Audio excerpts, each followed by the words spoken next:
জাতীয় নাগরিক পার্টি এনসিপির কেন্দ্রীয় যুগ্ম আহ্বায়ক সারোয়ার তুষার বলেছেন, যাদের মুখে চলাফেরায় কর্মকাণ্ডে এবং বক্তব্যে শেখ হাসিনার ছায়া দেখা যাচ্ছে তারা বাংলাদেশের রাজনীতি করতে পারবে না। বৃহস্পতিবার সন্ধ্যায় নরসিংদীর পলাশের ফুলবাড়িয়ায় অনুমোদনহীন ব্যাটারি কারখানা বন্ধের দাবির পক্ষে এলাকাবাসীর সাথে মতবিনিময়ের সময় এসব কথা বলেন তিনি। এর আগে বিকেলে ব্যাটারি কারখানার বিষক্রিয়ায় ক্ষতিগ্রস্ত এলাকা পরিদর্শন করেন জাতীয় নাগরিক পার্টির কেন্দ্রীয় কমিটি ও নরসিংদী জেলার নেতাকর্মীবৃন্দ।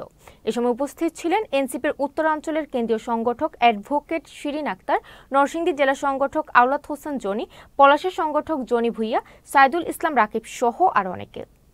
আমরা যাদের মুখে, যাদের চলাফেরায়, যাদের কর্মকাণ্ডে, যাদের বক্তব্যে শেখ হাসিনার ভূত দেখা যাচ্ছে, শেখ হাসিনার ছায়া দেখা যাচ্ছে, তারা কিন্তু বাংলাদেশের রাজনীতি করে বাংলাদেশের জনগণের বিরুদ্ধে কোনো রাজনীতি করতে পারবে না।